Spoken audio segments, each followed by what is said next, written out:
FC ทุกคนเด้อเนาะวันนี้เฮาก็มาเก็บกาแฟแบบไว้ๆแน่นึงเนาะเพราะว่าฝ่าน้ำราคาพี่น้องฝ่าน้ำราคามันเพราะว่าราคามันก็สูงแน่ปีนี้ก็สูงถือว่ามาขาวปีนี้บ่ธรรมดาพี่น้องมาขาวปีนี้กำหนดให้เลย150,000ต่ำๆสูงสุดถึง200,000มาขาวเนาะสมั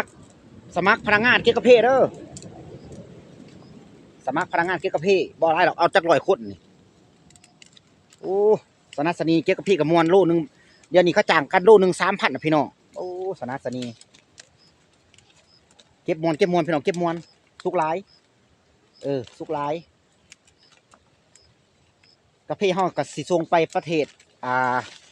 จีนเกาหลีเนาะเวียดนามอินเดียเนาะเป็นยังจังว่ากาแฟ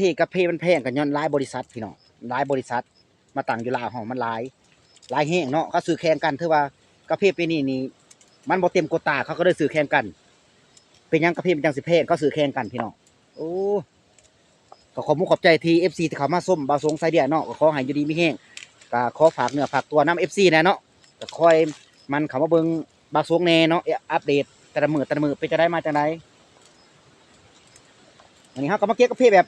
สบายเนาะกาแฟเฮาเองเนาะแบบถ้ามีสไลด์เฮาเก็บเอาสำนันเนาะเก็บเอาแต่หมากซุกเฮาสิไปอิ่วเนาะพี่น้องเฮาไปอิ่วว่าเป็นมาขาวเฮากับมาขายมาขาวมันแพงพี่น้องนี่เนาะโอ้สุดยอดเลยพี่น้องสุดยอดเลยมันกับซุกเป็นบางก๊กนะพี่น้องเด้อมันเป็นว่าซุกทั่วก๊กโมเมนซุกเป็นบางก๊กซุกกับซุกอีดีดอเนาะก็คือหมากแบบนี้โล20,000พี่น้องเนาะโล20,000หมากแดงนั่นนี่20,000ข้าบางบ้านก็ว่าบ้านคอยคือบ่แพงบ้านบาสงคือแพงบาสงกี่ตัวโมเมนหมากสะบ้าหมากสูงหมากเลื้องนี่โล20,000หมากเรื่องคือหมากเรื่องแบบนี้เนาะหมากเรื่องแบบนี้เด้อสิให้เบิ่งเด้ออันนี้ก็จักเป็นนี่เนาะนี่เนาะอันนี้คือหมากเรื่องนี่ก็โล20,000เนาะถ้ามาเก็บกาแฟ2คนแต่ละมื้อเป็นยังบาสงคือจังบ่จ้างคนบาสงก็เก็บไหลกับพวกเก็บไหลกับบริจาคไผเพราะว่าเฮาจ้างนี่วันนึงเฮาขาดทุน300,000มื้อนี้เฮาซื้อซีนไปมื้อนึง300,000บ่ส่งกินอาหารดีคู่มื้อได้มื้อละ300,000ซื้อซีนว้ายการเฮาลงทุนเฮาบริจาคไผดิมื้อละ300,000ซื้อปลาซื้อซีนคนถูกกินแบบคือคนมีกินแบบคนถูกครับว่าเนาะแบบนี้แหละนี่มักเรือแพง20,000แม่นบ่